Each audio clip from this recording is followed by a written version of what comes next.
Welcome back to Mighty Habits, everybody. I'm your host, Stephen, and as always, I'm thrilled to be joined by the insightful Mary. Always a pleasure to be here. Today, we're diving deep into a topic that's, well, let's face it, kind of loaded. The expectations we pile onto mothers. I was a guaranteed conversation starter for sure. You can say that again. And our jumping off point for this deep dive is Jessamine Chan's novel, The School for Good Mothers, which takes this whole judging mothers thing to like a whole other level. Ever get that feeling like there's some secret mom rule book that nobody ever gave you? Oh yeah, definitely. Well, this book dives right into that feeling in a way that's both unsettling and weirdly relatable. It definitely taps into those deep-seated anxieties about what it means to be a good mother in a world where everyone seems to be watching and judging. Exactly. And one thing that really hit me about the book was how it blurs the lines between what makes a bad mother. It's not so clear-cut, is it? Absolutely not. One of the most thought-provoking things about the novel is how it challenges our assumptions about what actually makes someone a bad mother. It forces us to think about the nuances of each person's circumstances and the often invisible pressures that contribute to parental stress. Like, take Frida, the main character. She makes a bunch of choices that, if you look at them on their own, might seem questionable. But when you understand the context, her financial struggles, being emotionally isolated, the lack of support she has, it becomes much harder to just label her as a bad mother. That's so true. It's easy to judge based on what we see on the surface. But this book forces you to look deeper to consider the bigger picture. And that brings to mind this horseshoe theory of parenting. You've heard of that? I have. It's this political theory that suggests the extremes of a spectrum can actually kind of loop back around and end up resembling each other. So with parenting, it makes you wonder if like extremely strict parenting and super permissive parenting might actually lead to similar results in the kids. It seems counterintuitive, but there might be something to it. That's fascinating. I'd never thought about applying the horseshoe theory to parenting. So how would that even work? If opposite parenting styles can have the same outcome, does that mean there's no right way to parent? Well, think about it this way. Both overly strict and overly lenient parenting can kind of screw up a kid's ability to be self-reliant and make good decisions. Like with authoritarian parenting, kids might be so used to just following rules blindly that they struggle to think for themselves and make their own choices. And then on the flip side, kids raised with way too much freedom might not have the boundaries and guidance they need to develop self-discipline and a sense of responsibility. So both extremes can end up with kids who have a tough time navigating the world on their own. Wow, that's a really different way of looking at it. It's not about finding the perfect method, but understanding there's this spectrum, and the key is finding the balance that works for your specific kid and your family dynamics. Exactly. And that's where the bell curve of normalcy comes into play. Most parenting styles fall somewhere in the middle of that spectrum, and it's those outliers at the edges that get labeled as abnormal or bad.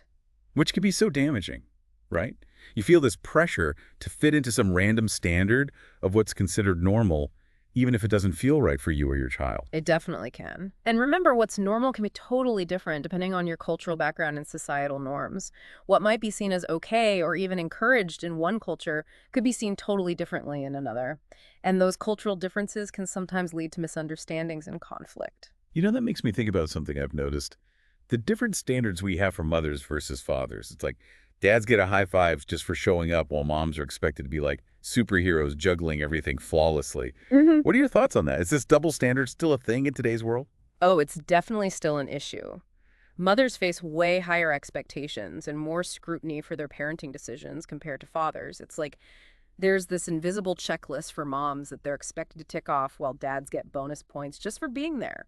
This difference goes way back to traditional gender roles and societal expectations that are still hanging around, even though we've made progress on gender equality. So are we still struggling with those outdated ideas about who's primarily responsible for taking care of the kids in the house? Seems like it. And these double standards have real consequences for mothers. They contribute to feelings of inadequacy, guilt, and just plain burnout. It creates this unrealistic expectation that mothers should be able to do it all effortlessly without any support or acknowledgement of the challenges they're facing. Exactly. And those feelings of being constantly judged and measured can be so isolating and stressful. So what needs to change? How do we start dismantling these harmful double standards and create a more supportive environment for all parents? Well, it's a complex issue that requires a shift in how society thinks about and expects things from parents. We need to get rid of the idea that childcare is mainly a woman's job and start recognizing it as a shared responsibility that both parents benefit from being involved in. So we need to challenge those ingrained gender roles that often lead to an unequal division of labor in families. Exactly. And that means supporting policies that help working families like affordable childcare and paid parental leave for both moms and dads. When both parents can be actively involved in childcare, it not only makes things easier for mothers, but it also gives fathers the chance to build stronger relationships with their kids. It's a win-win for everyone involved. Yeah. Now, shifting gears a bit, I wanted to talk about the idea of redemption, which The School for Good Mothers explores really well. The main character, Frida, gets a chance to prove she can be a good mother despite her past mistakes. Do you think redemption is always possible when it comes to parenting? That's a deep question, and I think the answer isn't so simple. It depends on a lot of things, the kind of mistake, the person's willingness to change, and if the people who were hurt are willing to forgive. Real redemption isn't just about saying, I'm sorry. It's about showing a real commitment to growing as a person and making things right. It's a journey that requires looking inward, putting in the effort, and being willing to acknowledge how your actions affected others. So it's about taking responsibility and actively trying to fix any damage that's been done. Exactly. And it's important to remember that forgiveness is a complicated thing, both for the person seeking redemption and the people they hurt. It's not about saying the mistakes were okay, but about letting go of anger and resentment so everyone can heal and move on. It's a powerful reminder that even when someone makes big mistakes, there's still a chance for them to grow and change. Now, earlier we talked about how cultural differences can affect parenting styles. Yeah. I'm curious to dig into that a bit more. How can these differences sometimes lead to misunderstandings or even conflict, especially in a diverse society like ours? It's a really important point, and one that often gets overlooked. What might be considered acceptable or even encouraged in one culture could be seen totally differently in another. Take co-sleeping, for example, where babies or young kids share a bed with their parents. In some cultures, it's a deeply rooted tradition that promotes closeness and security, but in other cultures, it might be seen as dangerous or bad for a child's independence. I can see how those different views could clash, especially when people from different backgrounds are interacting, say, at a daycare or even within families. Absolutely. Imagine a teacher who grew up in a culture where physical discipline is totally unacceptable, and then they encounter a family where spanking is considered normal.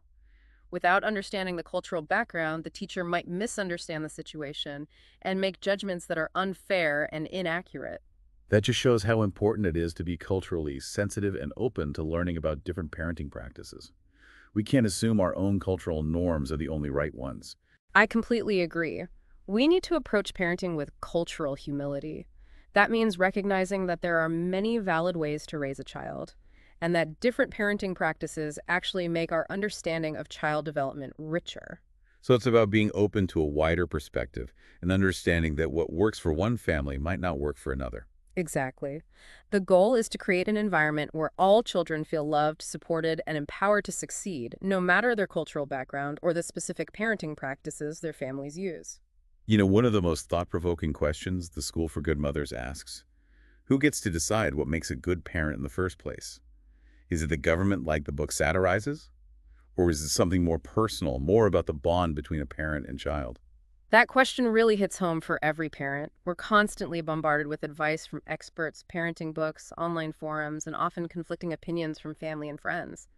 It can be overwhelming trying to figure out what's truly best for our kids. It's like there's this constant pressure about how we should be parenting, and it becomes hard to trust our own instincts and make decisions that feel right for our families. It's a tough balancing act. While it's good to get advice and learn from trustworthy sources, ultimately, parents are the experts on their own children. They know their child's unique needs, personality, and strengths better than anyone else. That doesn't mean we have to do it all alone, right? There's value in getting support from other parents, building communities where we can share experiences and learn from each other. Absolutely. Parenting can be so isolating, and connecting with others who understand the joys and struggles can be incredibly empowering. It's about building a network of support where parents can safely talk about their challenges, celebrate their wins, and learn from each other's experiences. That feeling of community can make a huge difference in dealing with the highs and lows of parenting. And it reminds us that we're not alone in this. It's a powerful way to combat the isolation and self-doubt that can sneak up on us, especially when we're surrounded by those picture-perfect images of parenthood on social media. Speaking of social media, it's hard to ignore its impact on parenting today. It's a bit of a double-edged sword, isn't it? On one hand, it can connect parents and give them a platform to share information and support. But on the other hand, it can also fuel those feelings of inadequacy and judgment we were talking about. You're right. Social media often shows this polished, perfect version of parenthood, which sets unrealistic expectations and leads to comparisons that are bad for our mental health. It's like everyone's trying to project this image of effortless perfection, which makes other parents feel like they're not good enough. It's so important to remember that what we see on social media is often just the highlights, not the real, messy, beautiful reality of parenthood. That's a great point. We need to be aware of the content we're consuming and how it affects us. And we need to be kind to ourselves and remember that there's no such thing as perfect parenting. Well said. We all make mistakes, we all have moments of doubt, and that's okay. The key is to approach parenting with self-compassion and a willingness to learn and grow along the way. It's about embracing the journey imperfections and focusing on building those strong, loving relationships with our kids. Exactly. And that brings us back to a fundamental truth. Good. Yeah. Parenting isn't about meeting some external standard of perfection. It's about the love, care, and support we give our children. It's about being present, being responsive, and creating a nurturing environment where our kids feel safe and loved. Beautifully put. And that's a message that can easily get lost in all the noise of societal expectations and pressures. So how do we bring that message back to the forefront? How do we shift the focus back to the heart of what it means to be a good parent? Not just a good mother or a good father, but a parent who is truly present and engaged in the beautiful messiness of raising a child. It starts with realizing that being a parent isn't some kind of competition or a race to be perfect. It's about embracing the whole experience, the ups and the downs, and focusing on building those strong, loving connections with our kids. And letting go of that need to compare ourselves to some external standard that's usually based on unrealistic expectations and cultural biases. Exactly. We need to celebrate the different ways people approach parenting and realize that there's no single method that works for everyone. The most important thing is that children feel safe, loved, and supported to reach their full potential. So it's about creating a culture of support and empathy, where parents feel okay sharing their experiences, asking for help when they need it, and learning from each other without judgment. Couldn't agree more. We have to move away from that isolation that often comes with parenting and create a sense of community where parents can rely on each other for guidance, encouragement, and a good laugh. Speaking of humor, I think it's important to remember that parenting, while incredibly rewarding, can also be incredibly tough at times. We have those moments of pure joy and those moments that make you want to scream. Yeah, And sometimes the best way to get through it is to find the funny side of the chaos. absolutely. Laughter is a powerful way to relieve stress and remind ourselves not to take things too seriously. Parenting is a wild ride, and embracing the humor in the everyday moments can make it a lot more fun. And it reminds us that we're all in this together. We all have those days when we feel like we're failing miserably, and sharing those experiences with other parents can make us feel less alone and remind us that everyone struggles. It normalizes the ups and downs of parenting and helps us to see that even those moments of chaos and frustration are just part of the journey. So let's go back to the School for Good Mothers, which inspired this whole discussion. If you could create your own School for Good Mothers, what would be the most important lessons? What knowledge or skills do you think are crucial for parents to navigate the challenges of raising kids in today's world? That's a great question. If I were designing a curriculum for a modern-day school for good mothers, I'd definitely focus on the importance of self-care, stress management, and building a strong support system. Being a parent is a marathon, not a sprint, and we need to equip ourselves with the tools to stay healthy and happy so we can be the best parents we can be. I love that. It's about recognizing that taking care of ourselves isn't selfish. It's essential. We can't give to our kids if we're running on empty. Exactly. And I'd also focus on building resilience, adaptability, and a healthy dose of self-compassion. Parenting is full of surprises, and our ability to go with the flow, adjust our expectations, and forgive ourselves when we mess up is so important for our own mental health and for creating a positive and loving environment for our kids. Yeah, such an important message. It's a reminder that being a good parent isn't about being perfect. It's about embracing the journey with all its messiness and beauty and focusing on building those strong, loving connections that will last a lifetime. Beautifully said, Stephen. I think that's a perfect way to wrap things up. For anyone who's ever felt the pressure of parental expectations or who's just curious about what it means to be a mother in today's world, I highly recommend Jessamine Chan's The School for Good Mothers. It's a thought-provoking and insightful read. And as always, be sure to follow or subscribe to Mighty Habits for more deep dives into fascinating topics. Till next time, keep learning, keep growing, and keep embracing the beautiful chaos of life.